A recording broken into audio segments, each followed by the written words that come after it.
Kumusta? Good evening. Good evening to everyone. This is Justin Talk News PH. At thank you for coming over to this channel para doon sa mga bagong viewers natin. I would like to request you, if you're new to this channel, pindot na lang yung like. Then try to share this video to your friends, and also most important of all is to subscribe. Paki-subscribe naman kahit pa isa-isa lang. At doon sa mga regular viewers natin at followers, thank you for your continuous patronage. At magandang gabi rin sa mga viewers natin, not only here in the Philippines but abroad. Thank you for your patronage to this channel. Maraming salamat po. Justin Talk News PH. This evening, ngayong gabi na to, we will be talking about a topic na medyo controversial ng konti. Dahil this is with regard to the ombudsman case of BP Inday Sara. Also, we will be discussing about the statement of BP Sara, yung speech niya sa doon sa Melbourne, Australia, na during the press conference sabi niya na hindi siya atin sa SUNA ni BBM. At bigyan natin ng kahulugan yung mga sinasabi niya na hindi siya dadalo sa SUNA ni BBM. At may sinabi pa niya na ayaw niya mabudol ulit or ayaw niya ma-scam. Parang ganun. So, ito lang siguro mga topic natin. Of course, mayroong isang topic from The Hague. Doon din natin nakuha sa speech ni BP Inday Sara. At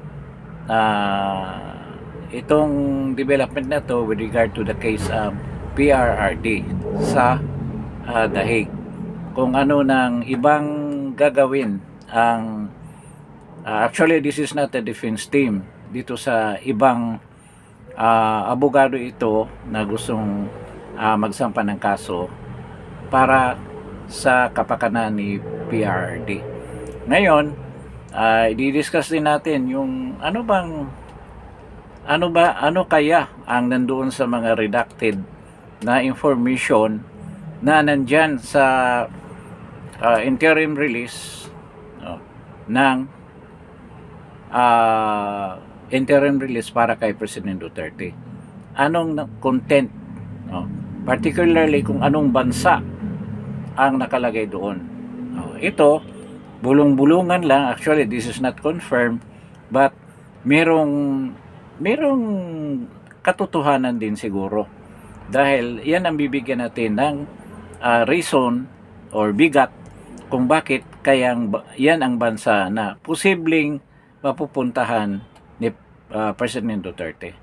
But this is dahil redacted nga, then ang nakaalam lang yung defense lawyer and of course the prosecution and the ICC judges ang nakaalam nito. But we will try to make our comment, and we will speculate kung ano bang bansa yung mapupuntahan ni PRD. May kasama na rin itong mga marites na galing daw doon sa sources talaga. Kung siguro may nakakita. So subukan natin i-analyze yan. But ang una nating pag-usapan, ito ang tungkol dito sa medyo magulo na ombudsman case. Itong case na pinail ng House of Representatives Committee on Government and Public Accountability ni Joel Chua. So, bakit medyo magulo? Kasi merong bali-balita na sinisisi ito si Joel Chua. Bakit sinabmit yung committee report sa ombudsman. Ngayon, hindi rin natin masisi si Joel Chua dahil ang pumirma doon sa report na yon, committee report na yon na sinabmit doon sa ombudsman na tinanggap naman ni ombudsman Martires, Lucas, si ano bang first name ni Martires na lang, ombudsman Martires, tinanggap yan. Ngayon, ang pumirma doon ang Secretary General ng House of Representative who is Regional Velasco. Paano natin? Nagpaalam pala si Joel Chua. Pero ang sabi naman ng spokesman ni Tambaluslos na si Princess Abante na wala daw silang, hindi daw sila nag-submit and hindi daw sila complainant sa kaso na yan na sinampa dyan sa ombudsman. So, dyan nagsimula ang kaguluhan. Ano ba talaga? So, nung nagpatawag ng press conference si Joel Chua, doon lumabas. At ngayon, dahil naipit na nga siya, talagang inangkinan niya na siya ang committee niya ang nag-submit ng complaint dyan sa ombudsman. Siguro napagalitan. Ba't isama mo yung buong House of Representative? Ikaw lang ang nag-conduct ng hearing na yan. So, ngayon, si Joel Chua ang magiging complainant dyan. At sinabi na rin ni Martires, Samuel Martires ba? Ang ombudsman, na si Joel Chua ang papadalahan nila ng summon din. In case kung magkaroon na ng trial. Ngayon, maraming reklamo ito si Joel Chua. Kasi sinabi niya na bakit mabilis ang aksyon ng ombudsman. O ngayon, galit kayo dahil inaksyonan kaagad yung inyong reklamo. Tama? At doon sa kaso ng impeachment, doon sa articles of impeachment na sinabmit nyo sa Senado, gusto nyong madaliin din. Madaliin. At ngayon, minadali ng ombudsman, o forthwith din ang ombudsman, nagagalit kayo. Na meron daw inalpasan na proseso, which is fact-finding daw muna. Nagkaroon na ng investigasyon yan sa Kongreso. Bakit mag-fact-finding ba? Nagpipresent na kayo ng mga witnesses, ebidensya nyo na ganyan. Siyempre, napapanood ng as a government institution also, who is in, parang piskalya kasi ang ombudsman, nalaman na nila yan. Through media, ang buod ng kaso na yan. So, bakit kailangan pa ng fact-finding na gusto mangyari ni Joel Chua? Kasi, ang intention niya, kung dadaan pa sa fact-finding, tatagal pa yung kaso na yan. Yun ang purpose nila, na dapat daw yun ang proseso. Ngayon, si Dilima, nagngak-ngak din. Bakit daw inaksyonan kaagad? Bakit inaksyonan daw ni Samuel Martires itong kaso na to? Bakit daw minamadali? Sabi ni Dilima, dapat daw maghahantay dahil impeachable offense itong official na to na dinadala sa impeachment trial, dapat maghantay muna anong resulta ng impeachment case na yan, whether ma-dismiss or ma-convict, bago daw sampahan. May sinayad siya na batas doon sa sinabi niya na dapat daw yun ang gagawin. At may precedent na raw yan na kailangan ma-convict or ma-dismiss muna bago sampahan ng kaso sa ombudsman. Ang ombudsman ang decision, independent body ang ombudsman. Walang makapigil sa kanila kung anong gagawin nila. Sa tingin nila tama yung ginagawa nila, at saka sinampay na ninyo yung kaso. Diyan ang articles of the committee reports na ano yun, focus dyan sa Quadcom ni Joel Chua, sinampa ka agad. So ano kasalanan ng ombudsman yan kung action na nila yan? O, di ba? Sabi ni Martires, mahirap naman, upuan lang namin yan. O, so kailangan ng swift action, kaya pinadalahan kagad nila ng sulat si BP Inday Sara para sumagot diyan sa mga allegations na yan. O, di ba tama yan?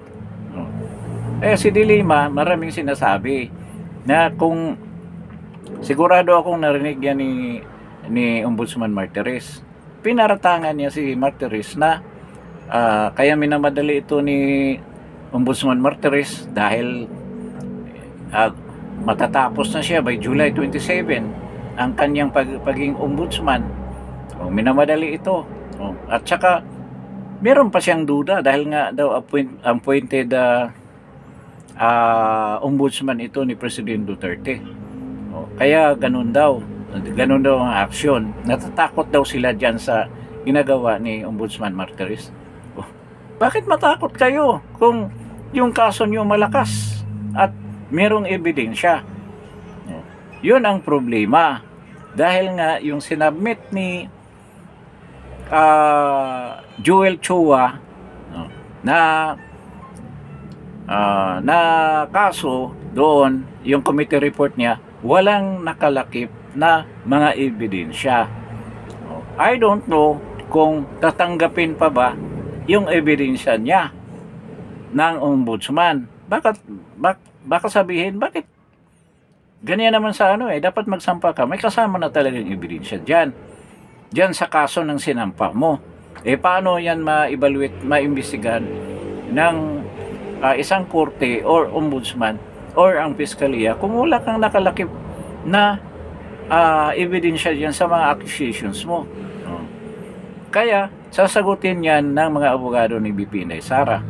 Then ang gusto mangyari ni Joel Chua na bigyan sila ng pagkakataon na mag-reply at doon na raw nila ilalagay ang kanilang ebidensya, ihabol. Dahil para namang hindi siya abogado, baka hindi pa niya nasubok magsampa ng kaso. Dapat magsampa ka ng kaso dahil sa piskalya na yan, i-determine nila dyan kung may probable cause ba. Paano nila ma-determine yung probable cause niyan? Na wala namang ebidensyang nakalakip niyan. Kaya mangyari niya, ma-dismiss lang. O, ma-dismiss lang yan. Kaya yan ang kinatatakutan nila, na ma-dismiss ang kaso. At kung hindi papayag ang ombudsman na mag-reply pa sila at doon nila isama ang mga ebidensya niya, tulit the hero na yan. Magdesisyon na. Kasi kunting pagkakamali, kahit perma nga lang diyan sa tinatawag na quorum shopping, kunting pagkakamali lang, dismiss na yan sa piskalya, which is the ombudsman. Piskalya din yan. So yun na mangyayari dyan. Ngayon mo lang, after sumagot na yung respondent, sumagot na doon sa mga accusations mo. Ngayon, magrereklamo rin yung mga abogado sa respondent ni BP Inday Sara. Ba't ngayon nyo lang pinisinta yung mga ebidensya na yan na nagkaroon na ng preliminary investigation at wala naman yung mga ebidensya na yan? Ngayon lang ninyo siningit. Di ba? Talagang ma-dismiss yan kung ganyan ang tingin ng ombudsman at kung hindi papayag. At sigurado ako mag-object ang ang abogado ni BP Inday Sara. Bakit tinanggap pa yung mga ebidensya na yan?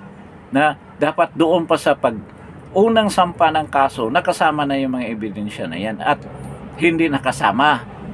Kaya makita mo yung mukha ni Joel Chua, batamlay, dahil alam niya palpak yung ginagawa niya. At ngayon gusto pa niyang sisihin ng ombudsman na inaksyonan kaagad yung kaso na yan. Di ba yan ang gusto niyo? Na mabilis na aksyon?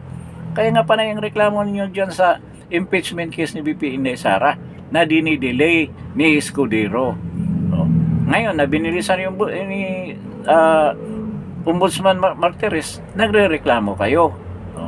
At ngayon, pinaratangan pa dahil daw si Ombudsman Martires, dahil daw appointee ni President Duterte, presidential appointee, Kaya ganyan daw, gustong bumawi sa utang na loob na nakuha niya sa pagka-appoint niya bilang isang ombudsman ni President Duterte.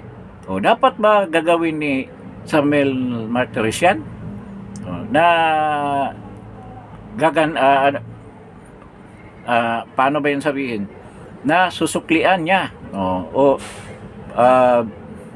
susuklian niya ang kagandahang loob na binigay ni President Duterte sa kanya na i-appoint siya bilang isang ombudsman. Dapat ba siya gagawa ng hakbang as a means of thanking President Duterte for doing good to his career as an ombudsman? O dapat ba? O yan, itanong natin sa mga tao. O yan, utang na loob yan ha. O, meron kang utang na loob sa isang tao. O, dapat ba magpapasalamat ka at tutulong ka? At tulad niyan, ginampanan niya ang posisyon niya, at the same time, parang nakatulong na rin siya kay BP Sara as being the daughter of the person that appointed him to that position. So, dapat ba magpasalamat si titingin siya ng mataas dyan sa utang na loob na yan? O, kung ako ang tanungin, dapat magpasalamat ako. At dapat ko proteksyonan yung anak ng taong saan nakautang na loob ako. So, proteksyonan ko talaga yan. Kung ako si Ombudsman Martires. Kung sa tama naman yung taong inakusahan na sa tingin ko, kahit nasabihin piskal ako, na alam ko naman na walang kasalanan, na yung mga paratang mga unfounded na mga ebidensya, mga gawa-gawa lang ebidensya, dapat proteksyonan ka yan. Proteksyonan ko yung tao na yan. Halimbawa, ako si Ombudsman Martin, proteksyonan ko si Inday. I-dismiss ko yung kaso. Kasi alam ko na talagang pinipersecute si Inday Sara. Kung ako si Martires, kung ako, makikita kung ako ang inappoint ni President Duterte, except kung talagang klarong kasalanan ni BP Inday Sara, meron talaga siyang ginawang krimen o violation sa batas, hindi ko siya kakampihan. Susundin ko yung batas. Pero sa point na to, susundin ko rin yung batas na i-acquit siya dahil wala namang katotohanan yung mga paratang. Puro naman accusation, unfounded accusations with no real or solid evidence. So yan ang gagawin ko. Kung ako si Samuel Martires, kung ako ang ombudsman. But I don't know kay Ombudsman Martires kung yun ang gagawin niya. Kung yan ang tingin niya dyan sa kaso na yan. Kaso ngayon pa lang, binabahira na siya ng pagdududa ni Leila de Lima na ganyan daw. At may pagdududa dahil bakit binilisan daw. Kasalanan na ngayon na nag-perform lang siya ng maganda sa kanyang duty as ombudsman. Ginawa lang niya yung kanyang trabaho na gampanan ang kanyang tungkulin na maayos, tapos siya pa ngayon na masama. Paano sumabit kayo dyan? Kayong na mga congressman, si Joel Chua, sumabit kayo dyan sa sobrang yung pagmamadali. Hindi nyo inisip ng mabuti. Katulad din ng impeachment case na sinampa ninyo, sa katotohanan, talagang minamadali nyo ang pagsampa niyan. Sa buong akala ninyo, nalulusot dahil noong eleksyon, akala nyo 12-0 ang senador dyan na mananalo na sa inyo, sa alyansa. Kumpiyansa kayo noon. Hindi natin, sige, bahala na. Walang problema yan kung isampa natin yan. Sa atin naman yung senador, mga senador hindi yan ang nangyari. Diba? Hindi yan ang nangyari. At nakita ng mga tao ang mga kabalastugan ng ginawa ng administrasyon. Kaya binuto yung mga kandidato ni PRRD at ni BP Inday Sara. At Yan na ngayon. That's history. So, nagka-bulilyaso itong sagot doon sa remand na ayaw nila, may resolution na raw pero ayaw nila i-submit. Pero dahil nga may judicial notice na yan, good as submitted na raw yan sa Senado. So makikita natin yan. So dalawang kaso ngayon ang magkaroon ng paglilitis itong sa impeachment. Pero dito naman sa impeachment, tandaan natin na ang parusa dyan ay pagkatanggal lang sa trabaho o sa posisyon sa gobyerno at then perpetual disqualification ng pagtrabaho sa government in any position or elected or not elected. So hindi ka na pwede magiging government official. Yun ang parusa dyan. So yun ang intention nila na si BP Inday Sara ay hindi na makatakbo sa 2028. So yun talagang intensyon at hindi yan matutupad kasi sa bilangan pa lang talo na sila. Ngayon pinipilit talaga nila. So i-submit na raw nila yan at ngayon I think kahapon o ngayon ang deadline sa 23, but I don't know kung binibilang ba yung Saturday, Sunday. Kasi nakalagay office hours lang, office days. So ibig sabihin, hindi kasama ang Saturday, Sunday. So probably hanggang bukas yan. Ngayon, meron ding mga naisip dyan sa impeachment, nagbigay ng mga opinion at mga komento na posible yan hindi magbigay ng sagot ang defense team ni BP Inday Sara. But they will file a motion to dismiss. They will file a motion to dismiss. I don't know kung yan ang gagawin ng defense lawyer ni BP Inday Sara. So malalaman natin bukas kung nandyan na yung sagot. Pero isa yan sa mga option na gagawin ng defense team ni BP Inday Sara na directly mag-file na sila motion to dismiss for lack of jurisdiction dahil nga dito sa nangyaring 4 na impeachment case ang sinampa. Sobra pa sa 1-year bar sa pag-file ng impeachment na nakasaad sa batas natin sa Constitution. So violation na yan. So balik naman tayo dito sa ombudsman. Ngayon kung ma-dismiss yan, siguradong maapektuhan ng impeachment case. Kung unang ma-dismiss yan.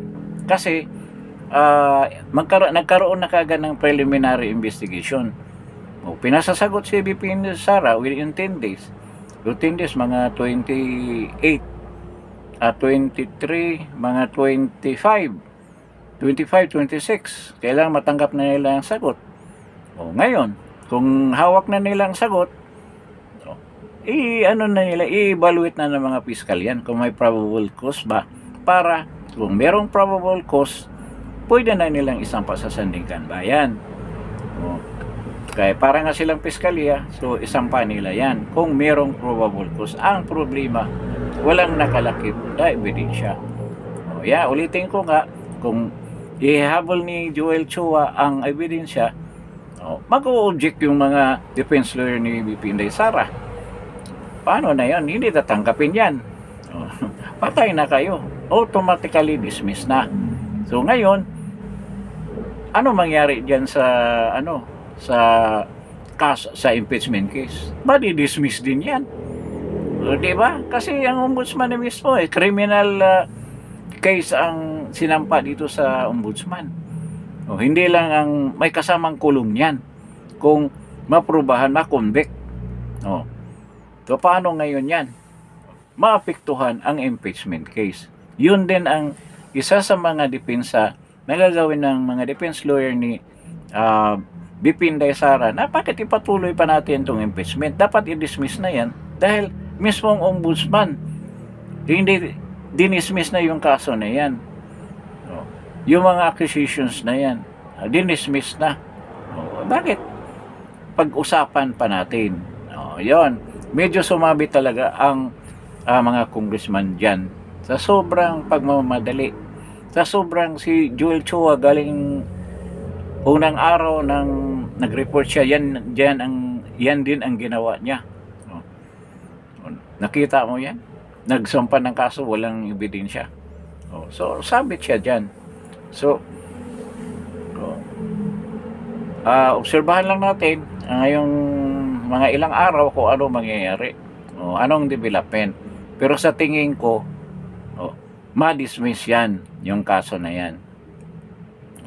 Kaya ang tanong natin, dapat bang i-dismiss ng ombudsman yung kaso na sinampa ng Good Government Committee ni Joel Chua dyan sa ombudsman?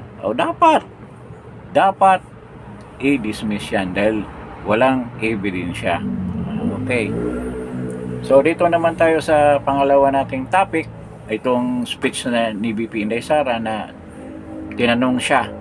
Hindi pala ito speech, press conference. Nauna kasi ang press conference doon sa Melbourne bago siya nagsalita. At tinanong siya with regard to her attendance, kung aattend sila dyan sa SONA ngayong July 28. SONA ni BBM sa Kongreso. Sabi ni VP Inday Sara, ba't atin ako? Anong solid na mga bagay na pakinggan niya diyan sa SONA na yan? Baka daw mabudol lang siya, mabudol lang. So ano bang ibig sabihin ng budol sa English? Scam. Di ba scam daw yun? Ibig sabihin, si BBM ay scammer. Diyan nagsimula yung ngayon, lumalaganap na salita na si BBM ay scammer. Galing kay VP Inday Sara yan. Totoo naman. Ang sinabi ni VP Inday Sara, ba't atin siya sa theatrics na yan na gagawin ni BBM? Mga ngako na naman siya. Yung mga pangako niya, natupad ba? Kahit isa doon, natupad ba yun? Yung 20 pesos na bigas, natupad ba yun? Nationally, na-implement ba yun? Then, yung pabahay na 1 million a year, nagkabulilyaso pa, kaya linipat niya si Acosar, pero hindi naman tinanggal, linipat si Acosar. Natupad ba yun? Yung flood control project, ngayon, sabi niya, more will come this year to 2025 nung nag-speech siya ng 2024 na marami pa daw siyang magawa na mga flood control projects na fact check nga ng Bagyong Karina dahil sinira pala ng barko yung flood control, kaya yan ang nangyari. So 5,000 na barko yun. More than 5,000 plus more pa daw ngayon. So kung more, baka 6,000 ang flood control projects na ginagawa this year. Di ba?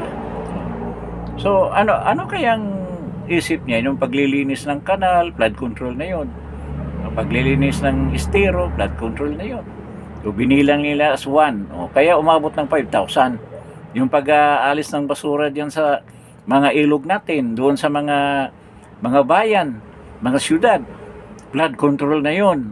Di nabibilang na yun sa report ng mga official ng mga syudad at mga distrito. Kaya pala umabot siguro ng 5,000. Pero that is not an infrastructure. We're talking about infrastructure, flood control infrastructure. Meron naman doon sa may infra din sa Michico, Pampanga. Alam na natin sino ang gumawa. Yung isang magaling na congressman na galing ng PDP Laban na lumipat pero nakakasuhan din diyan tungkol sa infrastructure. 'Di ba? Inanod yung niya. Inanod yung infra niya. May mga bahay pang nakasama. Ewan ko lang ano nangyari doon sa mga bahay, kung natuloy ba yung pagdemanda nila. Mga ganyang kaso. So ngayon, baka isa naman yan sa ipapangako niya. So ano bang walang nagawa 3 years Last year, walang nagawa. At ang budget na ubos na lang, wala pa rin nagawa. Ano bang nagawa? Nagugulat ako, yung mga kasadang maayos na sinisira at inispalto ulit, sinisiminto ulit. Ang sabi pa ni BP Inday, nakasiminto naman, naka-aspalto na, bakit bako-bako pa rin? So, alam na natin dahil yung sinabi ni Mayor Magalong na almost 50% ang kinukuha ng mga kontraktor na di ko na lang pangalanan, yung katiwala ni Tambi. May share kaagad sila, yung grupo na yan. Di 50 na lang daw ang project, ibig sabihin 50 ang naiwan, yung 50 pinaghahati-hatian yan. Kasama si Tambi dyan sa mga hati-hati. Di umano, allegedly. Yun ang sabi ni Mayor Magalong. So ganyan, ano ba? Anong sasabihin niya na project na nagawa? At dapat naman si Claire Castro, magkaroon na kayo ng preliminary na mga program na ito, katulad ni President Duterte. Yung mga department, nagpakita na sila ng mga programa nila prior to the SUNA. Pinapalabas nila sa TV, sa PTV4 noon.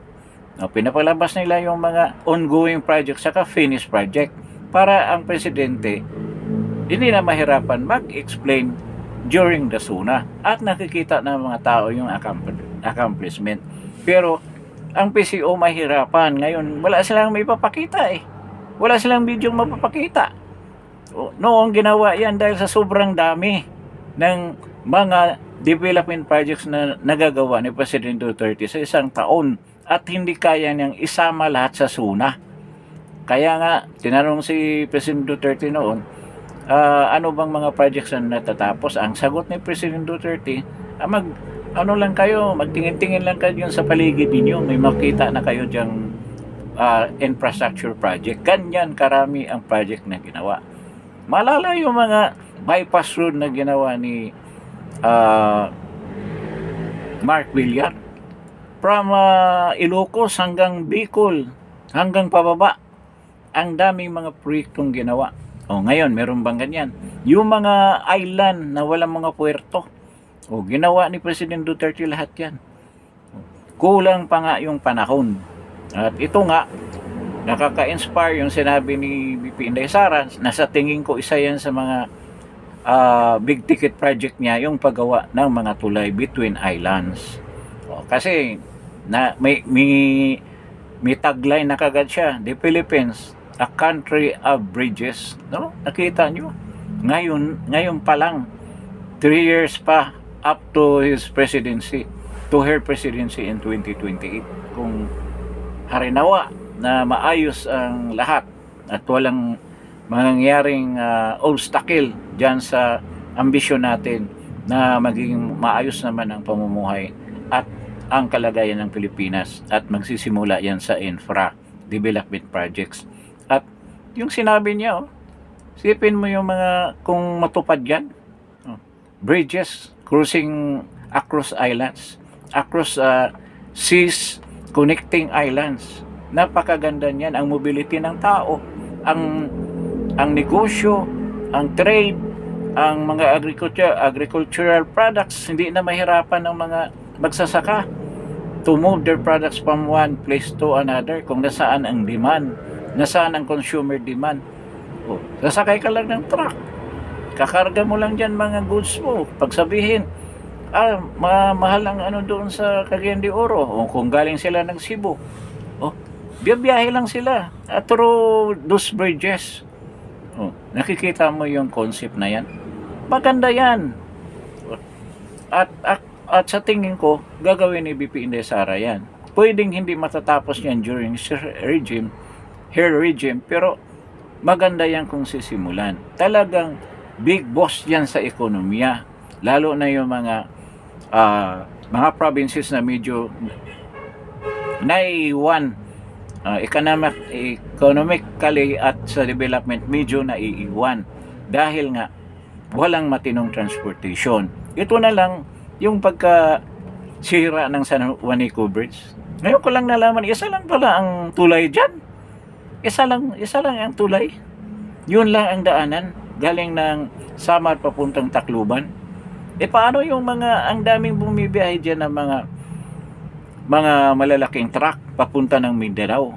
O kung ano-anong mga kargamento niyan, anong mga goods ang karga niyan na hindi nila dinadaan sa barko. So ngayon wala na yan. Dito na sila sa barko na nila sinasakay, which is I think is more expensive kumpara ng mag-land trip ka. Kaso maano lang yan, kailangan ng pasensya ang land trip. Kasi nasubukan ko na yun from Manila, ilang bisis na. From Manila to Zamboanga City, ganyan kalayo. Hindi Davao, hindi ko nasubukan ng Davao hanggang Zamboanga City. Ilang bisis ko ginawa yan. Kaya ako lang nag-iisang nagmamaniho, walang palitan. Kung may gasoline station, medyo pagod na, doon ako pumaparada, doon ako natutulog. Ganyan. So, makikita natin na hindi dapat pupunta si Inday Sara. Baka sabihin nila, okay pala si Inday Sara at napakawalang hiya ninyo. Ibig sabihin, ang administrasyon ni BBM, after what you have done to BP Inday Sara, kaliwat ka ng paninira, may lakas loob pa kayo na imbitahan? Winalang hiya na inyo ng tao. At isa pa, ang tatay niya, kinidnap nyo. Nagkaroon ng extradition. No, it's not extradition. Ano bang term yun? O kidnapping na lang, kinidnap nyo. At sinuko niyo sa isang foreign jurisdiction. Tapos, may lakas loob pa kayo na imbitahan siya sa SUNA. Ang kapal na mga mukha ng mga yan At ang nakakatawa pa, bakit sinama si President Duterte? Na ba to? Naluloko na ba sila? Na tuliro na ba yung mga isip nila? Hindi ba nila alam ng ano nangyari kay President Duterte? Na sila naman ang napakidnap? Or iniinsulto lang, lalong sinaktan sina President Duterte at ang pamilya. Kunwari, kung hindi ka pa sumuway sa amin, nandito ka sa SUNA na to, walang atin dyan sa SUNA. Nakakatawa, ba't in-invite nyo si President Duterte? Alam naman ninyo na nakakulong. Kalukuhan na yung ginagawa Parang panginginsulto at pananadya ang ginawa. Sino si BP Inday Sara? Atin sa inyo? Yun. Kaya nang ginawa ni BP Inday Sara, nagsuna na tuloy doon sa Melbourne, Australia. Yung SUNA niya, yan ang totoong SUNA, State of the Nation. Yan ang totoong estado ng bayan natin. So, dapat hindi talaga atin. Ba't atin? Hindi nga siya umatin noon, kaya nagkagulungan noon. Sinasabi niya, I am the legal survivor ba yun? Siya talaga ang designated survivor. Kaya nagkagulo, kaya ayaw niyang umatin. Di ba? Yung alam naman natin kung bakit merong designated survivor. In any sa US yan, kung merong mga ganyang mga affair na nandyan lahat ang all head of state, or I mean ng mga official at ang head of state, meron talagang isang maiiwan. Kung in case bombahan yan dyan, o hulugan ng missile, mamatay lahat, merong isa talagang magiging survivor or ang papalit dyan sa posisyon ng head of state. Ayun, nagkagulo nga noon. Dapat sabihin din ulit ni BP Inday Sara yan, ako ang designated survivor. Ayaw kong umatin dyan para maiinis naman sila ulit. So, ganun yan. Ganun ang hindi pagsama ni BP Inday Sara. Ngayon, may pahabol pa si Claire Castro na yung pagpunta daw ni BP Inday Sara, that's for personal ba or pambayan? Kung akong tatanungin kung ano sa tingin ko yung pagpunta ni Inday, personal yun at saka pambayan. Pambayan yun. Kasi yung kinakausap niya, alam ba ninyo dapat ang Pilipinas, dapat ang pamahalaan, nagpapasalamat sa mga OFW. Kasi kung walang OFW, sino magbubuhay ng Pilipinas? Ang revenue natin na generate every year, almost 50% came from the OFW remittances. Kaya nabuhay pa rin ang ekonomiya natin. Pero hindi pa yan sapat para sa kanila, kaya nangungutang. At yung ang sabi ni BP Inday Sara, panay ang utang, wala naman tayong nakikita kung saan napunta yung inuutang. O, di ba? Wala namang proyekto makikita eh. 3 taon na, kahit isang poste, wala kang makita dyan na prominente na ginagawa ng DPWH or anumang proyekto na nagagawa ng pamahalaan na to. Wala, ng administrasyon na to, wala. Kaya may karapatan si BP Inday magsalita ng ganyan, na talaga ang budget hindi malalaman kung saan dinala. So dapat hindi siya atin dyan. At sinabi ni Claire nga, personal yun, dahil nga kahit naman sabihin natin na involved ang buong bayan dyan sa gustong pagpauwi kay President Duterte, pero personal yan dahil tatay niya yan eh.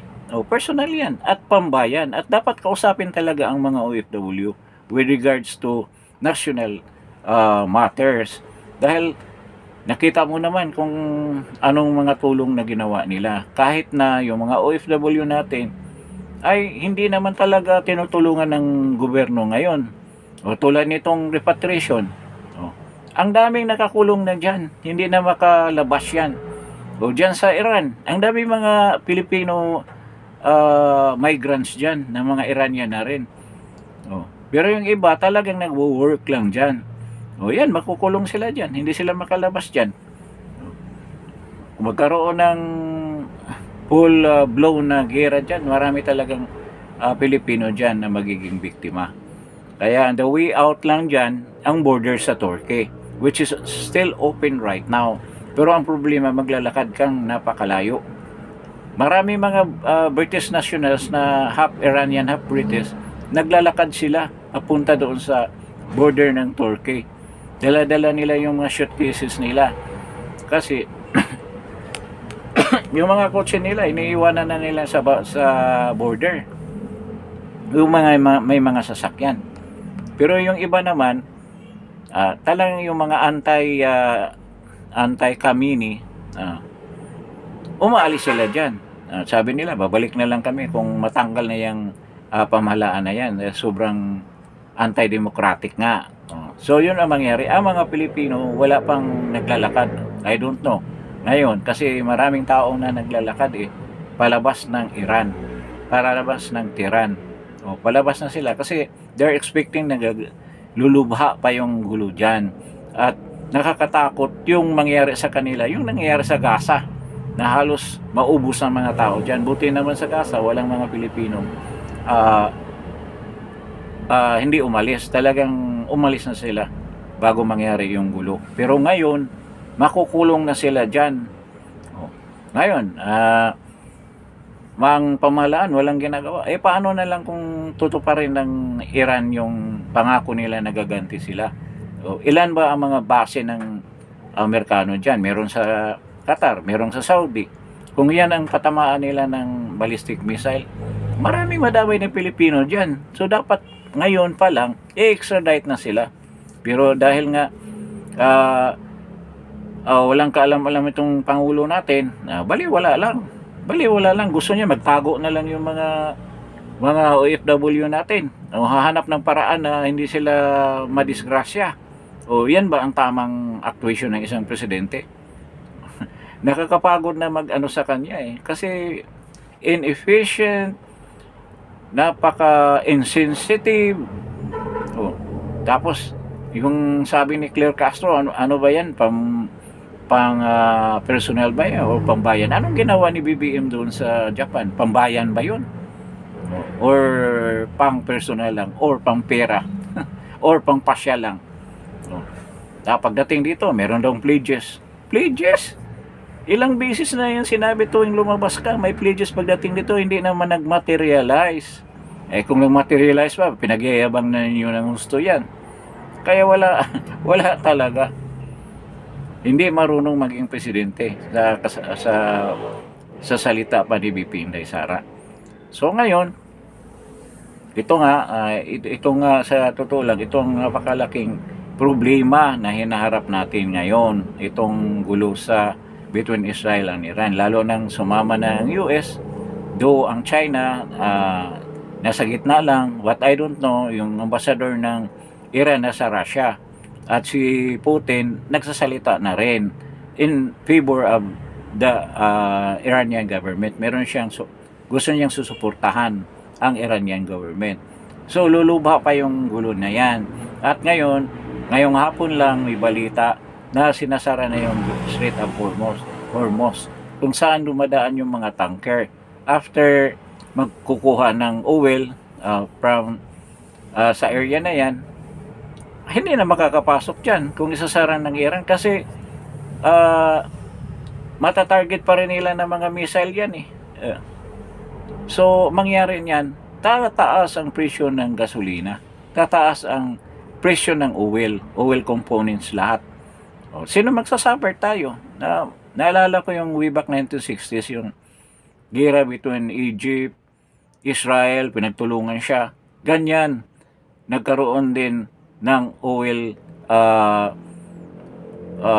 supply ng oil ay halos makat na. Kaya nahihirapan ang mga Asian countries, especially Japan. Pero I don't know kung kaya ng Japan makipag-usap sa Russia. Kasi ang lapit lang ng Vladivostok sa kanya eh. Pwede siya doon kumuha ng oil. Pero tayo, pwede rin. Kaso nga lang, ewan ko kung sa kapanahonan ni President Duterte, balak na nga niya kumuha ng oil sa Russia. Maghahanap ng mga sources na yan. Ginawa ba yan ni BBM ngayon? Hindi. Kasi sa Kazakhstan, gusto niyang kumuha ng oil doon. Nung kapanahonan ni President Duterte. Pero ngayon, walang move na ganyan ang bansa, ang Pangulo natin, ang administrasyon na to. At nandito na yung problema. Nandito na yung crisis. Ngayon pa lang siya siguro magpaplano. Nakita mo, walang nakatama yung sinabi ni BP Inday Sara. Walang direksyon ang bansa na to. Walang direksyon, hindi kayang magplano para gumawa ng plano. Walang plano para magplano. Yeah. Di ba? Napakasama talaga ng takbo ng bayan natin. So, yun dyan sa mga issue na yan with regard to the SUNA ni PBBM. Ngayon, may bagong development pero ito dito naman sa The Hague ito statement ito ni Harry Roque, pero alam na natin to dahil matagal na niya sinabi yan na kaya pala ito si Harry Roque merong parang naging employed na rin siya bilang isang abogado. Dito pala ito, tungkol pala ito sa kaso ni President Duterte na may kinausap siya na isang professor lawyer na matagal na rin nag-appear dyan sa ICC na balak nilang magsampa ng kaso against the Dutch government. Kasi nagpalakad ng prison facility dyan, yung detention facility sa The Hague ay ang French government, ang Dutch government. Yung Holland mismo, pati yung mga nagbabantay dyan, mga gwardiya daw dyan sa hindi naman mga, actually, siguro hinahire sila ng ICC pero mga Dutch sila. So yung prison facility na yan, under the jurisdiction of the Dutch government or sa Holland. So, yun ang gusto nila sampahan ng kaso. Yung mismong Dutch government na question nila ang pag-detain nila kay President Duterte na alam naman nila na ang daming violation na ginawa ng ICC. Ang ICC kasi parang umupa lang dyan sa facility na yan. So yun ang gagawin. Kaso sabi ni BP Inday Sara na gusto niyang kausapin muna si President Duterte, do sinabi na niya noon na alam na President Duterte, gusto lang niya ng confirmation. So ngayon magkaroon ng dalawang facet yan. Yung isa itong isasampa nila ni Harry Roque, which is a domestic uh, complaint or domestic court dyan sa Holland, and then itong kina Attorney Kaufman na mismong ICC ang magkaroon ng trial dyan. So dalawang dalawang channel o dalawang way kung paano maipalabas ng mabilisan si President Duterte. So sabi ni VP Inday Sara, kung magkita sila ni President Duterte, kukunin niya yung confirmation kung itutuloy nila yung kaso na yan dyan sa local Dutch court. Yun ang balita. So yun ngang isa sa mga malungkot na na information na masyadong payat nga si President Duterte doon sa Melbourne rally. Maraming nalulungkot na nalalaman yan at nawuurid kasi napakatanda na ni President Duterte at wala siyang ganang kumain.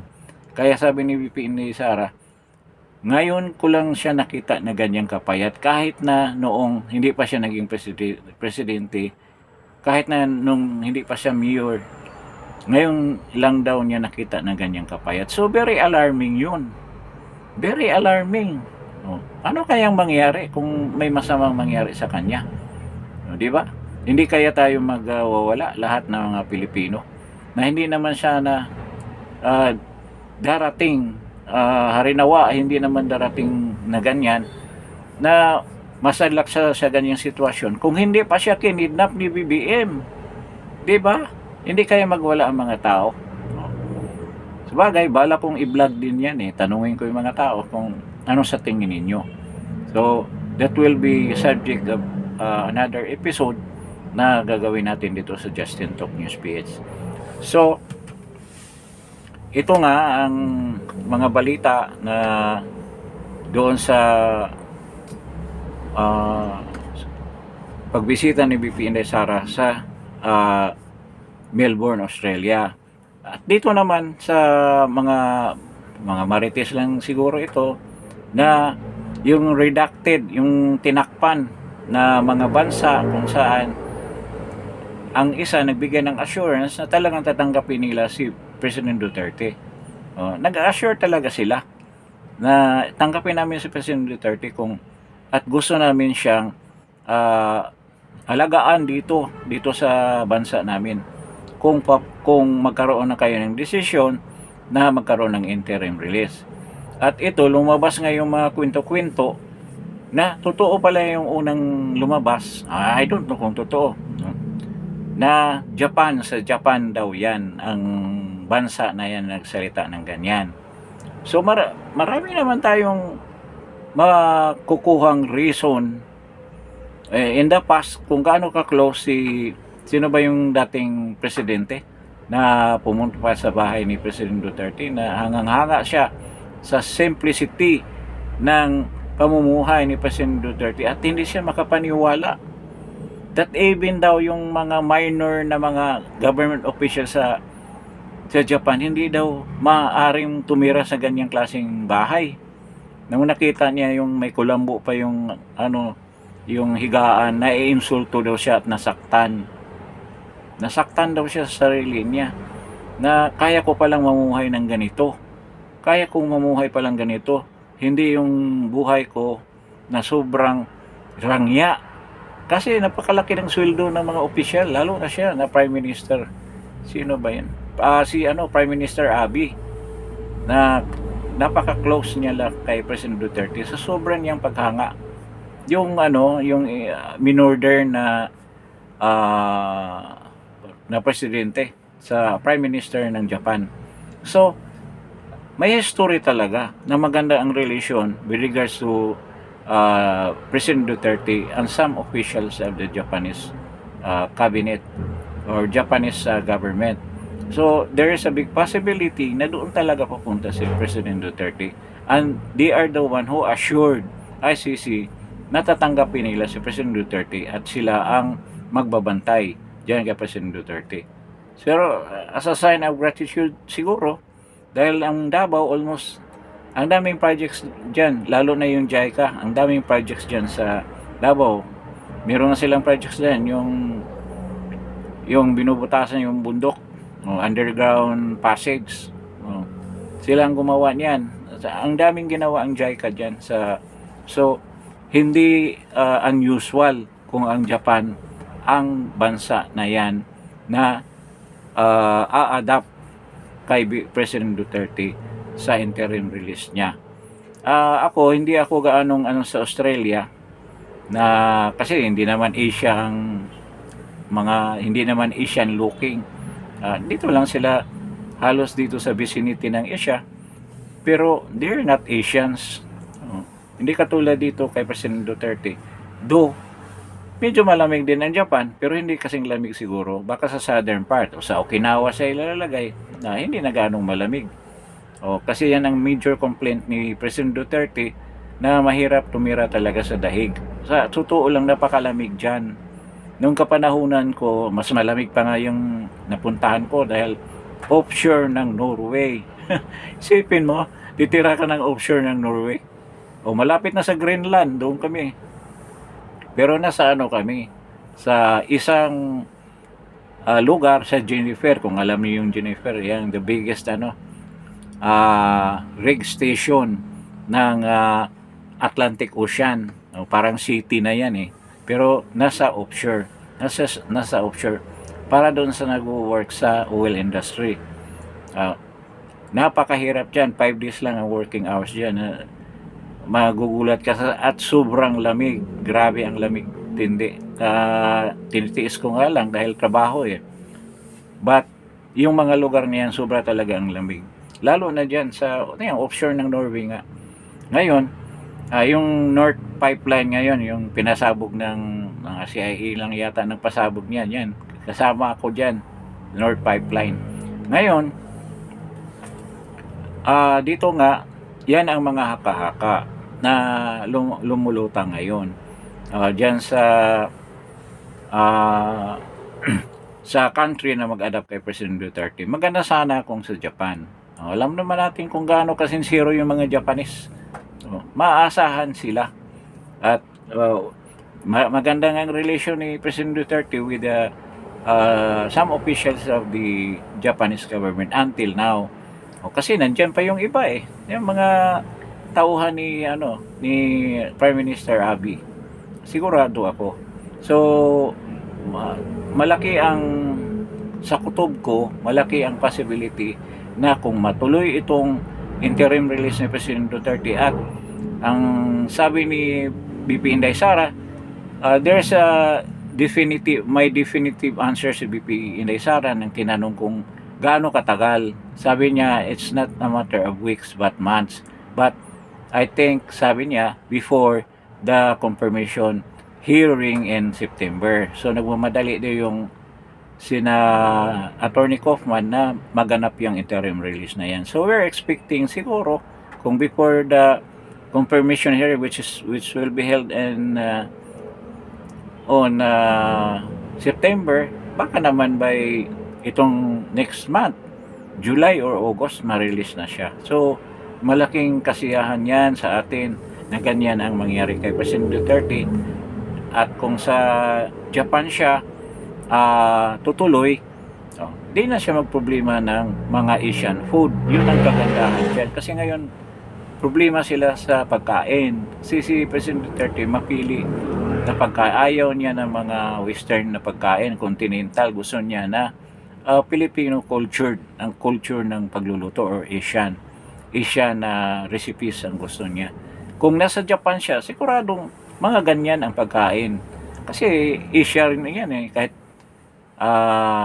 Asian din ang Japan di ba? Makakain na siya ng mga tuna dyan. Baka tuna na tuna sashimi. Mga ganon. Kaya maganda kung dyan siya sa Japan maililipat. So sigurado ako kung anong lugar man yan sa Japan, talagang dudumugin ang mga tao yan ng turista. So makakatulong din at least sa Japan yan. Nakita mo naman sa dahig na very expensive ang mga doon, transpo, lahat, hotel. But still ang mga Pilipino hindi magpapigil, pupunta pa rin doon. O lalo na kung sa Japan na hindi ganong ganyan kataas ang ah, mga bilihin o kung compare doon sa Europe.